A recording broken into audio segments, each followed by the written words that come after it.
आइए, भारतीय और अंतर्राष्ट्रीय बाजारों के जाने माने विशेषज्ञ अजय बग्गा साहब हमारे साथ कार्यक्रम में शामिल हो रहे हैं। बग्गा साहब, स्वागत है। पहले तो ये बताएं कि ये तो यूक्रेन और रशिया वाला मामला तो इतने दिन से चल रहा है, फिर ये फ्राइडे को अमेरिकी बाजारों को क्यों डर लगा? पहले क्यों नहीं? क्या युद्ध होने वाला है? नहीं अनिल जी, देखिए, पिछली बारी जब उन्होंने 2014 में युद्ध किया था तो वो सोची ओलंपिक्स जिस दिन खत्म हुए उस दिन किया था।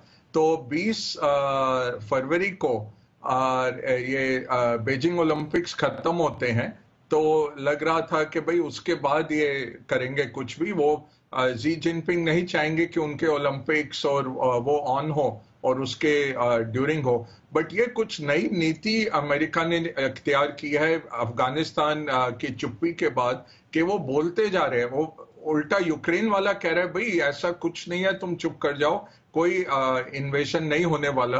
बट बाइडेन रोज और उनके जो वक्ता हैं व्हाइट हाउस के, रोज कह रहे हैं कि कल युद्ध हुआ, कल युद्ध हुआ। इस तरह से उन्होंने बहुत हाहाकार मचा दिया मार्केट्स में।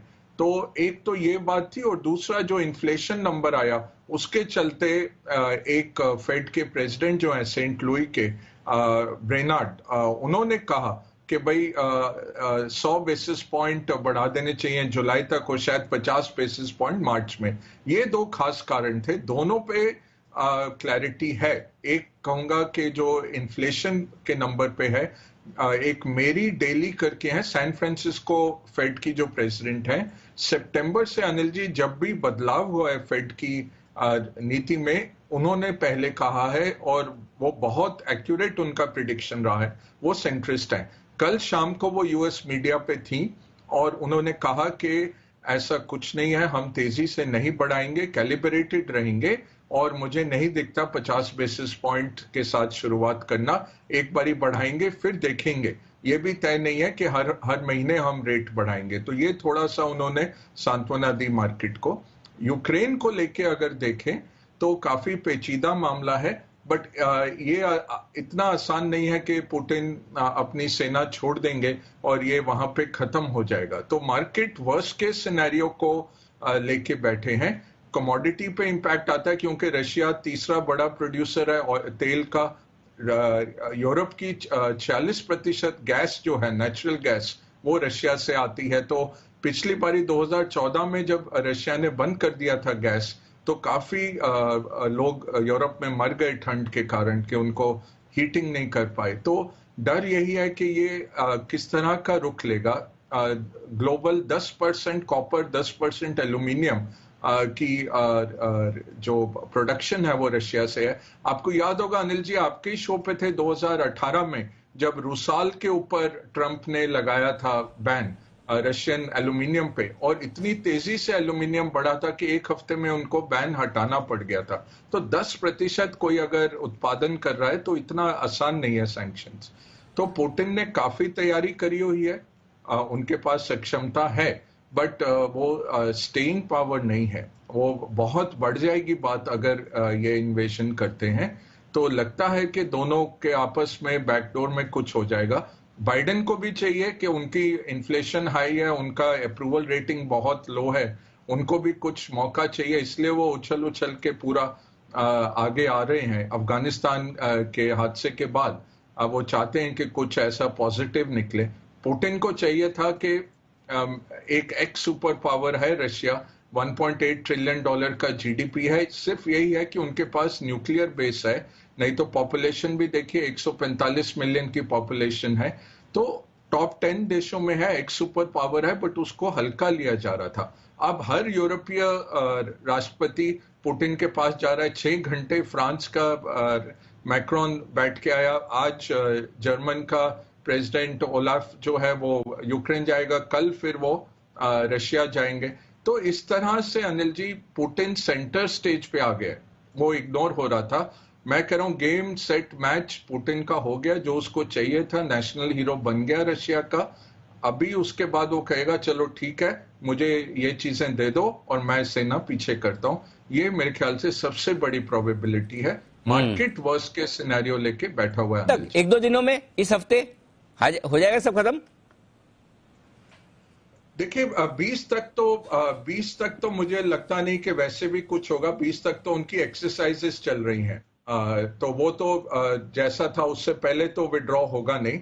20 और 22 का खतरा है कि उस टाइम पे करना है तो तब करेंगे। एक और इंटरेस्टिंग चीज है अनिल जी के, अगर सर्दियां खत्म होने लग गई, अगर स्प्रिंग आ गया, बसंत ऋतु आ गई, तो वहां पे जो बर्फ जमी हुई है उसके ऊपर टैंक अभी तो चल पा रहे हैं, तो वो मिट्टी हो जाता है सारा। तो है उसके पास गेम 15 दिन 20 दिन और है। नहीं तो अगर वो बर्फ पिघलने लगी तो फिर उनको प्रॉब्लम हो जाएगी उस पर आक्रमण करने में। तो अगले 15-20 दिन की बात है, बट लग रहा है कि ज्यादा इसको उछाला गया सर, है। अरे सर 15-20 दिन बहुत ज्यादा है। 15-20 घंटे नहीं निकल रहे, बहुत मुश्किल है। मतलब शुक्रवार से लोगों नहीं, ये ओवरडन है। ये अच्छा। ओवरडन हो गया मार्केट। अरे बस पे ये ठीक है, बिल्कुल ठीक है। ये बहुत ओवरडन है अनिल जी, इसमें कुछ नहीं है ऐसा। ना हाँ। इन्फ्लेशन में ऐसा कुछ है, ना हम्म। ये यूक्रेन। आप देखिए, हिस्टोरिकली 3 ऐसे बड़े हादसे हो चुके हैं पिछले 15 साल में। यूएस मार्केट मूव भी नहीं करा, यूरोपियन मार्केट 2% गिरे और फिर बढ़ गए, 5 दिन में रिकवर हो गए। इमर्जिंग मार्केट 2 से कम परसेंट गिरे, 5 दिन में वो भी रिकवर हो गए। क्रीमिया में भी कुछ नहीं हुआ था। रशिया का मार्केट गिरता है, तेल की कीमत बढ़ती है। तो अगर आप ये बोलें भाई हाँ तेल की हानि होगी, हाँ वो जरूर है, बट वही है कि थोड़े नोट छापने पड़ेंगे। सरकार को क्या करना चाहिए, 5 लाख करोड़ कमाते हैं स्टेट और सेंट्रल गवर्नमेंट तेल से। अगर ये ऐसा होता है, इसको इमरजेंसी मेजर लेके कीमतें मत बढ़ाओ, अपना एक्साइज और जो वैट है स्टेट लेवल का वो काटो, हम्म। और उसके बॉन्ड बॉन्ड जारी कर दो। इकोनॉमी को आप प्रोटेक्ट करके रखो। मैं तो यही कहूंगा कि इस तरह से जंग के कारण अगर तेल बढ़ता है तो आप प्रोटेक्ट करिए अपनी इकोनॉमी को, बनिस्बत इसके के पास थ्रू कर दो भाई तेल अगर 110 हो गया, क्योंकि वो भी अभी ओवरबॉट हो गया है तेल। एक तरफा पोजीशन है। मेरे एक पुराने सहयोगी थे सिटी बैंक में, एड मॉर्स हैं, अभी 80 साल के हो गए, कमोडिटी के हैं, हम्म। अभी भी काम करते हैं वो। उन्होंने पिछले एक दिन में बयान दिया हम्म। कि देखिए जिस तरह से एक तरफा मार्केट चल रहा है, हम्म। मैं तो कहूंगा दिसंबर तक ये तेल गिरेगा, क्योंकि सब ये अच्छा। गोल्डमैन से लेकर जेपी मॉर्गन सब आ गए हैं, कह रहे हैं कि ऐसा कुछ नहीं है। और जैसे ही कीमतें बढ़ती जाती हैं उतनी खपत कम होती जाती है, लोग हाथ रोकने लग जाते हैं। हम्म। तो ये इन्फ्लेशन के कारण और सेंट्रल बैंक टाइटनिंग के कारण इकोनॉमी स्लो डाउन होती है, तो तेल इस तरह बढ़ ही नहीं सकता है। ये उनका वक्तव्य है। अब ये कॉन्ट्रेरियन व्यू है, अभी तो सब पैसा बना रहे हैं। मैंने 2 हफ्ते पहले ही कहा था बैकवर्डेशन में है तेल के फ्यूचर्स।